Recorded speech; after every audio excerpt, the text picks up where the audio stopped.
بسم اللہ الرحمن الرحیم۔ السلام علیکم میرے معزز ناظرین۔ ایک دفعہ سلطان صلاح الدین ایوبی رحمۃ اللہ علیہ اپنے کمرے میں بیٹھا ہوا تھا کہ ایک آدمی جو کہ عام لباس میں موجود تھا سلطان صلاح الدین رحمۃ اللہ علیہ کے کمرے میں داخل ہوا اور سلطان صلاح الدین کے ساتھ تھوڑی دیر گفتگو کرنے کے بعد ایک چمڑے پر کچھ چیز لکھی ہوئی دیتے ہوئے وہاں سے رخصت ہو گیا۔ اور جب وہ محل سے باہر نکلا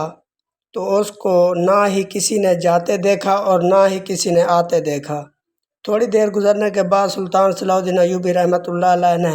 ایک سپاہی کو حکم دیا کہ جا کر علی بن سفیان کو میرے پاس بلاؤ۔ دوستو، علی بن سفیان عرب کا ایک ماہر جاسوس تھا جو کہ نہ صرف جاسوسی کرنے میں ماہر تھا بلکہ جاسوسوں کو پکڑنے میں بھی ماہر تھا۔ علی بن سفیان کی جاسوسی سے بڑے بڑے بادشاہ، بڑے بڑے امیر، بڑے بڑے وزیر بھی ڈر جاتے تھے۔ علی بن سفیان جاسوس کو اس انداز سے پکڑتا کہ وہ جاسوس بھی بڑا حیران ہوتا کہ آخر اس انسان کو کیسے پتہ چلتا ہے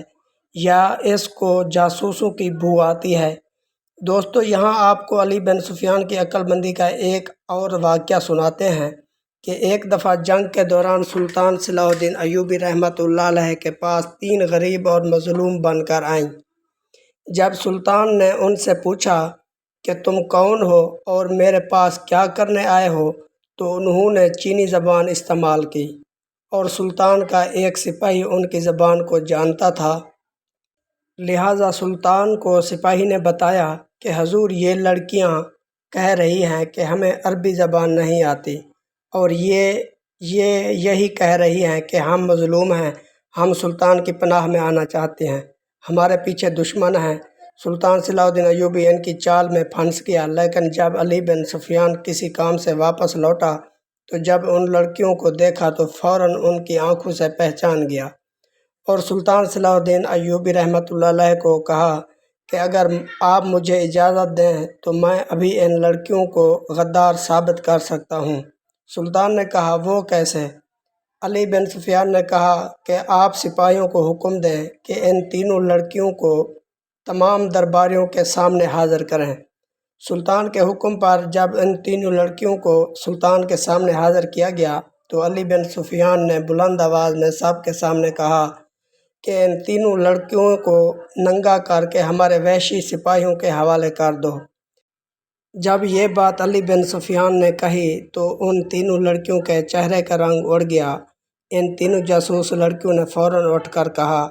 کہ کیا مسلمانوں کے سلطان کا یہی کام رہ گیا ہے؟ کیا وہ ہمیں تمام مردوں کے سامنے ننگا کرے گا؟ اتنے میں سلطان صلاح الدین ایوبی رحمۃ اللہ علیہ کے ساتھی علی بن سفیان نے کہا، حضور، آپ نے تو کہا تھا کہ عربی نہیں جانتی، تو پھر انہوں نے یہ زبان کیسے سمجھ لی؟ اور اس وقت تمام درباریوں کے سامنے سلطان کو بھی پتہ چل گیا کہ یہ لڑکیاں کوئی مظلوم نہیں بلکہ جاسوس ہیں، اور علی بن سفیان کی عقل مندی کی وجہ سے وہ تینوں پکڑی گئیں، اور یہی ادا اس کی سلطان صلاح الدین ایوبی رحمۃ اللہ علیہ کو پسند تھی۔ الغرض، دوبارہ اپنے موضوع کی طرف لوٹتے ہیں۔ سلطان صلاح الدین ایوبی رحمۃ اللہ علیہ نے علی بن سفیان کو اپنے ساتھ بٹھاتے ہوئے کہا کہ جاسوس سے خبر ملی ہے کہ فلاں قبیلے کا سردار اب بالکل پرسکون ہے، اس نے اپنی سپاہی ہر طرف پھیلا دیے ہیں، اور وہ قبیلہ جیسا کہ تم جانتے ہو کہ تجارت کے لحاظ سے سب سے زیادہ اہم ہے، کیونکہ ہمارا پڑوسی ملک کے ساتھ تجارت کرنے کا راستہ اسی قبیلے کے پاس سے گزرتا ہے، اور اس قبیلے کا سردار وہاں سے گزرنے کے لیے ہم سے محصول مانگ رہا ہے۔ میں نے اسے مناسب محصول ٹیکس دینے کا وعدہ کیا، لیکن اس نے ہماری مجبوری کو دیکھ کر مجھ سے دگنا محصول لینے کا مطالبہ کر دیا، اور میں نے اپنے جاسوسوں سے خبر لی۔ اب یہی بہتر وقت ہے کہ اس قبیلے پر حملہ کر کے اس کے سردار کو پکڑ کر اس قبیلے کو اپنے قبضے میں لیا جائے، تاکہ ہمارے غریب تاجروں کو اس ظالم سردار کو محصول نہ دینا پڑے اور ہماری معیشت اٹھ کھڑی ہو۔ علی بن سفیان سے تھوڑی دیر سلطان صلاح الدین ایوبی رحمۃ اللہ علیہ بات چیت کرنے کے بعد سلطان نے ایک چمڑے پر لکھا ہوا نقشہ نکالا اور علی بن سفیان کو تفصیل سے بتایا کہ فلاں راستے سے فلاں جگہ پر ہمارے سپاہی اس قبیلے کا محاصرہ کرنے کے لیے جائیں گے اور فلاں وقت پر ہم اس قبیلے پر حملہ کریں گے اور ہمارا حملہ ان کی شکست کا سبب بنے گا۔ اس کے بعد سلطان صلاح الدین ایوبی رحمۃ اللہ علیہ نے علی بن سفیان کو حملے کی تیاری کرنے کا حکم دے دیا۔ جب حملہ کرنے کا وقت قریب آیا تو سلطان صلاح الدین ایوبی رحمۃ اللہ علیہ محل سے اپنے سپاہیوں کے ساتھ روانہ ہونے لگا تو اتنے میں ایک عام آدمی کے بھیس میں ایک ماہر جاسوس نے آ کر سلطان کو خبر دی کہ حضور آپ اپنے سپاہیوں کو ابھی اور اسی وقت روک دیں، کیونکہ اس قبیلے کے سردار کو کہیں سے خبر ملی کہ سلطان اس کے قبیلے پر حملہ کرنے والا ہے، اور اس نے آپ کے مکمل منصوبے کے مطابق اپنی اس جگہ پر سپاہی تعینات کر دی ہے، اور اگر آپ نے ان پر حملہ کیا تو آپ کا حملہ بالکل ناکام ہو جائے گا اور آپ کے سارے سپاہی مارے جائیں گے۔ سلطان صلاح الدین ایوبی بڑا حیران و پریشان ہوا کہ آخر اس سردار تک یہ خبر کیسے پہنچی کہ میں اس کے قبیلے پر حملہ کرنے والا ہوں۔ اتنے میں اس ماہر جاسوس نے کہا، حضور مجھے شک نہیں بلکہ پورا یقین ہے کہ اس قبیلے کے سردار کے جاسوس آپ کے درمیان میں موجود ہیں۔ یہ خبر سن کر سلطان صلاح الدین ایوبی اس وقت گھوڑے سے چھلانگ لگا کر اترا اور کہا، تم کیا کہہ رہے ہو؟ تم جانتے ہو کہ آج تک کوئی بھی جاسوس سلطان کے سامنے ٹیک نہیں پایا، تو اب ایسی اہم معلومات ایک جاسوس کیسے لے کر جا سکتا ہے؟ اتنے میں اس جاسوس نے کہا، ہماری معلومات کے مطابق اس سردار کے 2 جاسوس اسی وقت محل میں موجود ہیں، اور ان میں سے ایک جاسوس بالکل آپ کے قریب ہے اور دوسرا جاسوس ایک عام سے ملازمت پر مامور ہے جو کہ آپ کے قریبی جاسوس سے خبر لیتا ہے، اور وہ اس خبر کو اس سردار تک پہنچا رہے ہیں۔ تھوڑی دیر سوچنے کے بعد سلطان صلاح الدین ایوبی نے اس جاسوس کو کہا کہ میرے قریب تو کوئی ایسا مشکوک بندہ نہیں جو مجھ سے غداری کر کے جاسوسی کرے۔ تو سلطان کے جاسوس نے کہا، حضور جاسوس ہوا کی طرح ہوتے ہیں جو موجود ہوتے ہوئے بھی نظر نہیں آتے، لہٰذا آپ کو اپنے ہر طرف دیکھنا چاہیے، جاسوس آپ کو نظر آ جائیں گے۔ سلطان صلاح الدین ایوبی رحمۃ اللہ علیہ نے اپنے سپاہیوں کو آرام کرنے کے لیے بھیج دیا اور خود اپنے کمرے میں چلا گیا اور علی بن سفیان کو اپنے پاس بلایا اور کہا، اے علی، میرے جاسوسوں کے مطابق محل میں اس وقت اس سردار کے 2 جاسوس موجود ہیں جنہوں نے یہ اہم معلومات ان تک پہنچائی ہے، اب ان کو پکڑنے کا کوئی طریقہ بتاؤ۔ اتنے میں علی بن سفیان نے کہا، حضور میری سمجھ میں تو بالکل نہیں آ رہا کہ آخر محل میں 2 جاسوس کون ہیں۔ اتنے میں سلطان صلاح الدین ایوبی رحمۃ اللہ علیہ کے کمرے میں ایک باورچی سلطان کے لیے مشروب لے کر آیا۔ جب علی بن سفیان کی نظریں اس باورچی پر پڑیں تو علی بن سفیان نے سلطان صلاح الدین ایوبی رحمۃ اللہ علیہ کو کہا کہ حضور یہ باورچی کہاں سے آیا؟ تو سلطان نے کہا، یہ 15 دن پہلے میں نے اس کو بازار سے خریدا، یہ کانوں سے بہرا ہے لیکن اس کے ہاتھ کا ذائقہ بہت لذیذ ہے، اور اس نے کئی دفعہ ثابت کیا کہ یہ میرا وفادار ہے، آپ اس پر شک نہ کرو۔ تو اتنے میں علی بن سفیان نے کہا، حضور میں اس پر شک نہیں کر رہا، لیکن یہ آپ کا باورچی بالکل بد لحاظ ہے، میں نے صبح اس کو مشروب بناتے دیکھا تو اس نے بغیر برتن دھوئے برتن میں مشروب بنا دیا، اور اسی غصے کی وجہ سے میں نے اس برتن میں جس میں آپ کے لیے مشروب لایا ہے میں نے اس میں زہر ملا دیا، لہٰذا آپ یہ مشروب بالکل نہ پئیں اور سزا کے طور پر یہ مشروب اس بہرے باورچی کو پلا دیں تاکہ یہ اپنی غلطی کی سزا بھگت سکے، کیونکہ اسے معلوم ہونا چاہیے کہ ایک سلطان کا مشروب کس طرح کے برتن میں بنانا چاہیے۔ اتنے میں سلطان نے کہا، یہ علی تم نے کیا کیا، اس کے ساتھ یہ ظلم نہیں کرنا چاہیے۔ اتنے میں علی بن سفیان نے کہا، حضور اگر آپ مجھے اپنا وفادار سمجھتے ہیں تو میری بات مان لیں۔ اتنے میں سلطان صلاح الدین ایوبی رحمۃ اللہ علیہ نے اس بحر باورچی کی طرف دیکھا اور کہا، اے باورچی یہ مشروب تم پی لو، مجھے حاجت نہیں۔ سلطان نے اس کے ہاتھ میں دوبارہ مشروب کا پیالہ دیتے ہوئے کہا کہ اب اس کو پی جاؤ، لیکن حیرانی کی بات اس وقت ہوئی کہ اس مشروب کے پیتے وقت اس کے ہاتھ کانپنے لگے، اور جب سلطان نے اصرار کیا تو وہ مشروب کا پیالہ اس کے ہاتھ سے گر گیا، اور سلطان صلاح الدین ایوبی رحمۃ اللہ علیہ نے بڑا حیران ہو گیا کہ یہ مشروب کیوں نہیں پی رہا اور مشروب اس کے ہاتھوں سے کیوں گر گیا۔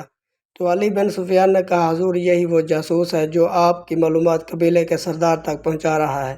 سلطان نے کہا کہ تمہیں کیسے معلوم، یہ تو بہرا ہے؟ تو علی بن سفیان نے کہا حضور یہ اگر بہرا ہوتا تو یہ ابھی اور اسی وقت اس مشروب کو پی جاتا، کیونکہ میں نے اس کے سامنے کہا ہے کہ اس مشروب میں زہر ہے، اور اگر یہ بہرا ہوتا تو یہ بات کبھی نہ سنتا اور اس مشروب کو پی جاتا، لیکن یہ صرف بہرا ہونے کا ناٹک کر رہا تھا۔ یہ دیکھ کر سلطان صلاح الدین ایوبی رحمۃ اللہ علیہ نے غصے میں آ کر اسی وقت تلوار نکالی اور اس جاسوس کو قتل کر دیا۔ یہ دیکھ کر علی بن سفیان نے کہا حضور لیکن ابھی اس جاسوس کو قتل نہیں کرنا تھا، ہم اس کی مدد سے دوسرے جاسوس کو پکڑ سکتے تھے۔ یہ دیکھ کر سلطان بھی بڑا پریشان ہو گیا اور کہا کہ اب ہم دوسرے جاسوس کو کس طرح پکڑیں گے جو سانپ کی طرح ہمیں ڈس رہا ہے۔ تھوڑی دیر سوچنے کے بعد سلطان صلاح الدین ایوبی رحمۃ اللہ علیہ نے علی بن سفیان کو حکم دیا اور کہا کہ جاؤ اور محل کے ایک ایک کونے، ایک ایک دروازے اور ہر دیوار کے ساتھ جا کر دیکھو کہ کون کس جگہ ڈیوٹی کر رہا ہے، اور جب سارا معائنہ ہو جائے تو مجھے بتا دینا۔ چند لمحوں کے بعد علی بن سفیان واپس آیا اور کہا حضور میں نے محل کے تمام سنتریوں سپاہیوں کو اچھی طرح دیکھ لیا ہے کہ کون کس جگہ ڈیوٹی کر رہا ہے۔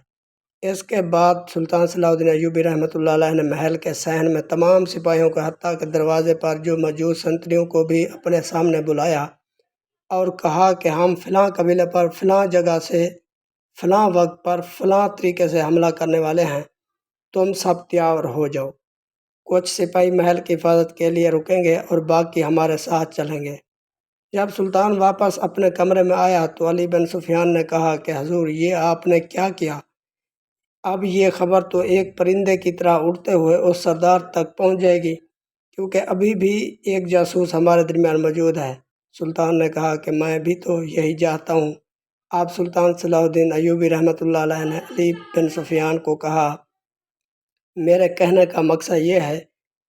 کہ جس طرح میں نے تمام سپاہیوں کو کہا اس طرح ہم ویسا نہیں کریں گے۔ میں صرف یہ پتہ کرنے کے لیے کہہ رہا تھا کہ اس خبر کے بعد کون سا سپاہی اس محل میں غائب ہوتا ہے۔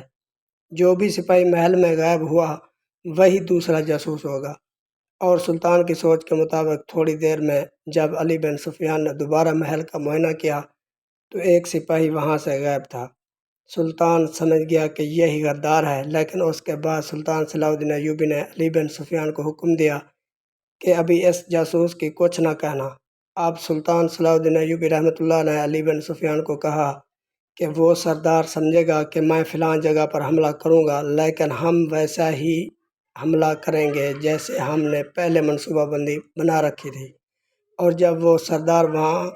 پر حملے کرنے کے لیے ہمارے آگے گھات لگائے گا ہم پیچھے سے آ کر اس کے قبیلے پر قبضہ کر لیں گے، اور اسی طرح وہ جاسوس بھی پکڑا جائے گا اور اس قبیلے پر بھی قبضہ کر لیں گے۔ مقررہ وقت پر سلطان صلاح الدین ایوبی رحمۃ اللہ علیہ نے اپنے چند سپاہی اس قبیلے کے سردار کی طرف بھیج دیے جو کہ سلطان نے سب کے سامنے کہا تھا، اور باقی سپاہیوں کو لے کر اپنی بنائی گئی حکمت عملی کے مطابق اس قبیلے کی طرف حملہ کرنے کے لیے چلا گیا۔ اور سلطان صلاح الدین ایوبی رحمۃ اللہ علیہ نے پہلے ہی وار میں اس قبیلے پر قبضہ کر لیا، اور ادھر سے سلطان کے سپاہیوں نے بھی اس سردار کو موت کے گھاٹ اتار دیا، اور وہ جاسوس بھی پکڑا گیا، کیونکہ سلطان کی چال کے مطابق فوراً وہ جاسوس اس سردار کے پاس پہنچا اور اس کو جا کر خبر دی، لیکن اسے یہ معلوم نہیں تھا کہ یہ خبر سلطان صلاح الدین ایوبی نے صرف انہیں گمراہ کرنے کے لیے دی تھی، اور اس بیوقوف جاسوس کی وجہ سے اس سردار نے نہ صرف اپنی جان گنوا دی بلکہ اپنا قبیلہ بھی کھو بیٹھا، اور وہ دونوں جاسوس علی بن سفیان اور سلطان صلاح الدین ایوبی رحمۃ اللہ علیہ کی عقل مندی کی وجہ سے پکڑے گئے۔